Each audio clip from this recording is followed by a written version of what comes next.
Good morning प्यारे बच्चों। मैं हूं आपकी एजुकेटर पूर्णिमा। तो चलिए स्टार्ट करते हैं आज की वर्कशीट को। आज की वर्कशीट का हमारा टॉपिक क्या है? पर्यावरण। अभी तक हम क्या क्या पढ़ चुके हैं पर्यावरण में? पर्यावरण में हमने ये जाना कि जो भी कुछ हमारे आसपास होता है वो क्या होता है, हमारा पर्यावरण होता है। फिर हमने जल मंडल के बारे में जाना था, ठीक है ना। स्थल मंडल के बारे में जाना था, ओके। और जैव मंडल के बारे में भी हमने जाना था। जल मंडल में हमने ये जाना था कि पृथ्वी पर जितना भी जल है, ठीक है, वो जल मंडल के अंदर आता है। चाहे वो नदी में है, चाहे वो ग्लेशियर में है, चाहे वो नहर में है, चाहे वो झील में है, चाहे फिर वो जोहड़ी में है, ठीक है। तो वो सारा का सारा किस में आता है? जल मंडल में। और फिर हमने जाना था स्थल मंडल के बारे में, यानी कि मिट्टी की वो परत जिसपे हमारे घर बने हुए हैं, पहाड़ हैं, पर्वत हैं, ठीक है ना। अब हम जानेंगे वायुमंडल के बारे में। अब पृथ्वी जो है, फॉर एग्जाम्पल ये पृथ्वी है, मेरा जो ये मुट्ठी है ये पृथ्वी है, और इसके चारों ओर जो आसमान है, ठीक है, चारों ओर जो आसमान है वो वायुमंडल कहलाता है, ठीक है। पतली सी परत होती है और पृथ्वी इसको अपने चारों ओर किस तरीके से, मतलब एक तरीके से लपेटे रखती है। कैसे रखती है? अपने गुरुत्वाकर्षण बल के कारण। पृथ्वी में बहुत सारा गुरुत्वाकर्षण बल होता है, इसी वजह से हम भी यहाँ पर रह पाते हैं, ठीक है ना। नहीं तो मान लो ऐसा हो कि पृथ्वी पे तो पानी भी है, बहुत सारी चीजें हैं। तो देखो ऐसे पृथ्वी हमारी है, ऐसे तो पानी है यहाँ पे, मतलब इस तरीके से पानी भी है पृथ्वी पे। तो ये हमारा पानी नीचे क्यों नहीं गिरता है? तो वो गुरुत्वाकर्षण बल की वजह से, ठीक है। पृथ्वी के अंदर एक तरीके से, जिस तरीके से चुंबक चुंबक अपनी ओर चीजों को खींचती है, उसी तरीके से जो पृथ्वी है, पृथ्वी के अंदर ऐसे मटेरियल हैं जो अपनी ओर पर्सन को खींचते हैं, ठीक है। तो इसी तरीके से वायुमंडल को भी ये अपनी ओर रखते हैं, ठीक है ना। अब बात करते हैं, जो वायुमंडल है वो क्या करता है? वायुमंडल हमें जो सूर्य की हार्मफुल रेडिएशंस होती हैं, ठीक है, उनसे हमें बचाता है। ये पृथ्वी पे आएंगी, ठीक है ना। अब ये एटमॉस्फेयर क्या करता है? जो सूर्य की किरणें यहाँ पर आई तो इनको वापस भेजने नहीं देता है।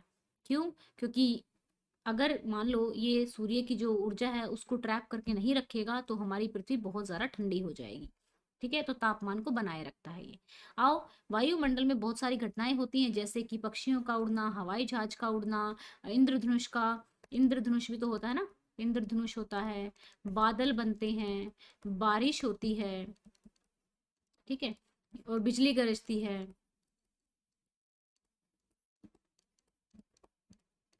ये सारी चीजें कहाँ हो रही हैं? वायुमंडल में होती हैं। तो आपको वायुमंडल की ऐसी घटनाओं की एक सूची बनानी है और साथ में उनको जो आप है वायुमंडल का महत्व भी बताना है। तो चलिए, अब मैंने आपको बताया कि जो वायुमंडल होता है वो बहुत सारी गैसों से मिलकर बना होता है। उसमें धूल कण भी होते हैं, जल वाष्प भी होते हैं, भाप भी होती है। तो देखो बच्चा, जो सबसे ज्यादा गैस होती है वो है नाइट्रोजन, क्योंकि वो पाई जाती है 78% नाइट्रोजन पाई जाती है, 21% ऑक्सीजन पाई जाती है, बाकी 1% में जो आ जाती है कार्बन हो गई, नियोन हो गया, हाइड्रोजन हो गया, ये गैसेस पाई जाती हैं, ठीक है। अब जहां पर आपका स्थल, जल और वायुमंडल तीनों मिलते हैं वहां पे ही जीवन संभव है। तो इस छोटे से एरिया में हमारा जीवन संभव रहता है, जहाँ पे स्थल, जल, तो पादप एवं जीव जंतु मिलकर जैव मंडल या सजीव संसार का निर्माण करते हैं। सजीव संसार का मतलब क्या है? कि जहाँ पे जीवन संभव है, ठीक है, जहाँ पे लाइफ है। यह पृथ्वी का वह संकीर्ण क्षेत्र है, संकीर्ण मतलब छोटा सा, जहाँ स्थल, जल और वायु मिलकर जीवन को संभव बनाते हैं। अगर जमीन ना हो, ठीक है ना, तो भी जीवन संभव नहीं हो पाएगा, ठीक है। जल ना हो तो भी नहीं संभव हो पाएगा, वायु ना हो तो भी नहीं संभव हो पाएगा। जहाँ पे ये तीनों चीजें उपलब्ध होती है वहां पे जीवन संभव होता है। तो बच्चों, अब हम क्या करेंगे? जैव मंडल, जो अभी वायुमंडल जो है ना, ऐसा नहीं है आपका वायुमंडल।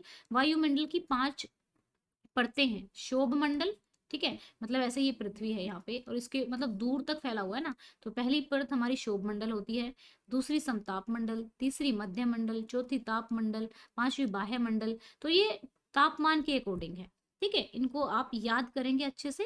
तो चलो अब हम इसके क्वेश्चन आंसर्स करेंगे। समझते हुए करना है आपको। अगर आप चीजों को समझते हुए आगे बढ़ते हैं तो आपको कभी भी चीजों को बहुत ज्यादा याद करने की जरूरत नहीं पड़ेगी। मतलब क्या होता है कि फर्स्ट रीडिंग में हमने समझ लिया, सेकंड रीडिंग में हमने दोबारा जब रीड किया, रिवाइज जब हम करेंगे, क्विज जब हम आपके लेंगे, तो आपको सारी चीजें बहुत आसानी से याद हो जाएंगी, ठीक है। तो चलो चलते हैं, क्वेश्चन आंसर्स लिख लेते हैं आप, ओके। इनको याद भी करेंगे आप साथ में। चलो, अब देखो, इसने फर्स्ट उसमें ये कहा था ना कि वायुमंडल के लाभ लिखने हैं, यहाँ पे महत्वपूर्ण घटनाओं का वर्णन करना है और वायुमंडल के लाभ लिखने हैं। तो लाभ भी यहाँ पे लिख देंगे। वायुमंडल हमें सूर्य की हानिकारक किरणों से बचाता है, ओके। फिर यह पृथ्वी के तापमान को नियमित रखता है। वायुमंडल में ही बादल, बारिश, इंद्रधनुष जैसी प्रक्रियाएं घटित होती हैं। ठीक है। जैव मंडल क्या है? जैव मंडल पृथ्वी के उस भाग को कहते हैं जहां सभी प्रकार का जीवन पाया जाता है। पृथ्वी के 3 परिमंडल हैं, ठीक है। स्थल मंडल, वायुमंडल और जैव मंडल। जहां ये आपस में मिल जाते हैं वहां बन जाता है जैव मंडल, ये वाला, ठीक है। यहाँ पे जीवन संभव है। वायुमंडल की 5 परतों के नाम लिखिए। तो हमारा शोभ मंडल हो गया, समताप मंडल हो गया, मध्य मंडल हो गया, आयन मंडल हो गया, बहिर्मंडल हो गया। यहाँ पे आप इसका ये डायग्राम मैंने बनाया हुआ है, थोड़ा सा बड़ा कर देती हूँ सो दैट आपको दिख जाए, ठीक है ना। तो बहिर्मंडल हो गया, आयन मंडल हो गया। नीचे से पहली वाली परत यहाँ से स्टार्ट होगी, पहली, फिर दूसरी, फिर तीसरी। तो आप डायग्राम भी बनाना चाहो तो, अगर आपसे पूछे कि जो बारिश वगैरह होती है वो होती है समताप मंडल में, ठीक है। अगर पूछा जाए तो आगे आएगा, उसमें और करेंगे हम। रिक्त स्थान भरने हैं आपको। नाइट्रोजन है, ऑक्सीजन है, कार्बन डाइऑक्साइड है और नियोन है। नियोन है और उसके बाद फिर शायद आपका चौथा पांचवा भी कुछ दिया हुआ है। क्या दिया हुआ है? हाइड्रोजन, ठीक है। हाइड्रोजन दिया हुआ है, पांचवा hydrogen. Hydrogen, fill in the blank से भर लेना।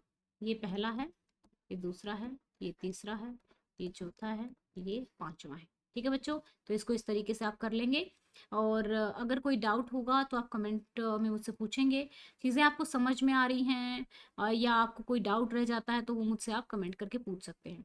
अच्छा, एक बात बताती हूँ मैं आप लोगों को कि देखो, टेलीग्राम चैनल मैं आप लोगों को इसलिए फॉलो करने के लिए बोल रही हूँ क्योंकि आपकी वर्कशीट जैसे ही डलती है तो सबसे पहले मैं वहीं पे भेजती हूँ, ठीक है। ताकि आप लोगों को पता लग जाए, आपको सर्च करने की भी जरूरत नहीं पड़ेगी। अगर आपने टेलीग्राम खोला और आपकी वर्कशीट वहां पे है तो आप वहीं से कर सकते हो, है ना। तो टेलीग्राम चैनल को फॉलो करें ना। लिंक जो है, जो भी इंपॉर्टेंट लिंक होते हैं मैं वर्कशीट में देती हूँ। आपकी लाइव क्लासेस भी अभी शुरू होने वाली हैं थोड़े दिन में, तो इसलिए जूम एजुकेशन लाइव को भी आप लोग फॉलो कर लेंगे, ओके। और अगर आप चैनल पे नए हैं, पिछले साल आपने मुझसे नहीं पढ़ा है तो भी कोई दिक्कत वाली बात नहीं है। पिछले साल आपने कुछ भी नहीं पढ़ा है तो भी कोई प्रॉब्लम नहीं है। हम बिल्कुल शुरू से बेसिक लेते हुए चीज़ों को चलेंगे, ताकि आपको पिछले साल आपने क्या किया था, क्या नहीं किया था, और अभी तक आपने बिल्कुल ही नहीं पढ़ा है तो भी कोई प्रॉब्लम नहीं है। बिल्कुल चीज़ों को समझाते हुए हम आगे चलेंगे, जिससे आपको बिल्कुल भी मुश्किल नहीं लगेगा क्योंकि मैंने तो पिछली क्लास में ये वाली चीज़ नहीं की थी, ये वाली चीज़ क्यों नहीं की थी, है ना।